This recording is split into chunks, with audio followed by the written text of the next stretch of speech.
Parliament ఎన్నికల ప్రచారంలో భాగంగా రామాయపేట పట్టణంలో భారతీయ జనతా పార్టీ మెదక్ పార్లమెంటరీ అభ్యర్థి రఘునందన్ రావు ఎన్నికల ప్రచారం నిర్వహించారు.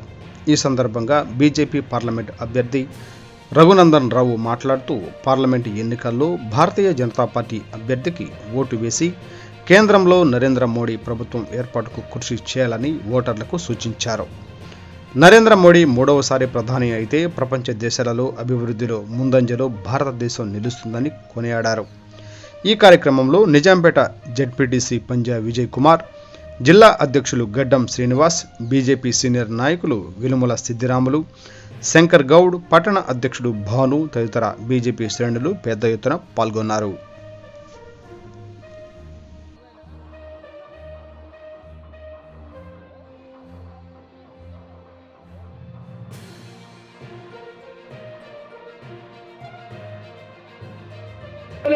ఒక్క గుడి కట్టమంటే కట్టకపోతే ప్రపంచమంతా ఎదురు చూస్తూ ఉంటే పేద ప్రజలందరి ఆకాంక్ష రాములోరి గుడని, మీరందరూ అయోధ్యకు రావడం కష్టమవుతుందని ఇంటింటికి అక్షింతలు వంచి జనవరి 22వ తారీఖున రాములోరి గుడిని ప్రపంచానికి ఇచ్చిన నాయకుడు నరేంద్ర మోడీ గారు.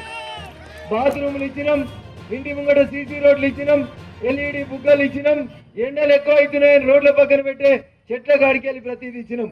ఆఖరికి కరోనా వచ్చి కష్టం వస్తే ఒక్కొక్కరికి 5 కిలోల బియ్యం ఇచ్చి మీ కడుపు సల్లంగా ఉన్నా మా అవ్వలు బాగుండాలని ఆలోచించినటువంటి పార్టీ నరేంద్ర మోడీ గారి పార్టీ. కాంగ్రెస్ చూసిరు, కారును చూసిరు, ఒక్కసారి ఆలోచించారు. రేవంత్ రెడ్డి గారు మన నరేంద్ర మోడీ గారు ఇక్కడికి వస్తే, ఆదిలాబాద్కి వస్తే అడిగి దండం పెట్టి దరఖాస్తు ఇచ్చి పెద్దన్నా మమ్మల్ని కాపాడు అని అడిగిండా అడగలేదా?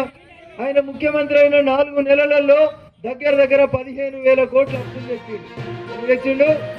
15,000 కోట్ల అప్పులు తెచ్చి 4 బస్సులు ఫ్రీ ఇచ్చిండు తప్ప నీకు 2 ఇళ్ళు రాలే, 4,000 పింఛన్ రాలే. వచ్చిందా?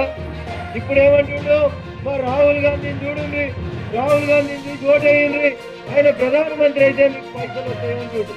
అవుతాడా రాహుల్ గాంధీ ప్రధానమంత్రి? అవుతాడా రాహుల్ గాంధీ ప్రధానమంత్రి? అవుతాడా? దేశంలోనే వాళ్ళకి మొత్తం 50 సీట్లు లేవు. పశ్చిమ బెంగాల్లో మమతా బెనర్జీ చెప్పింది 50 కాస్త 40 అయితే అని చెప్పింది. 50కి వెళ్ళి 40 అయితాడు ప్రధానమంత్రి అవుతాడా?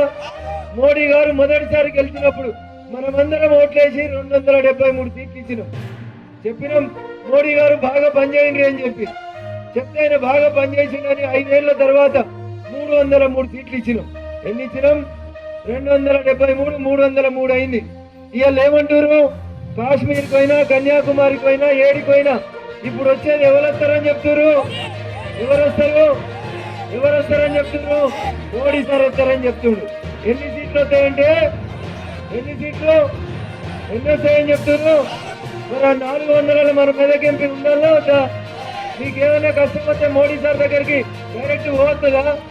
పోరాదు. మరి మీరు ఓట్లేసి గెలిపిస్తే మీ బిడ్డగా మెదక్ నుంచి డైరెక్ట్ గా పోయి మా రామాయణపేటకి కష్టం ఉంది సారు, ఈ కష్టం తీరు మరి అడగాలంటే మీ బిడ్డగా మీరు రఘునందన్ కోటేయాలి, పువ్వు గుర్తు కోటేసి పంపి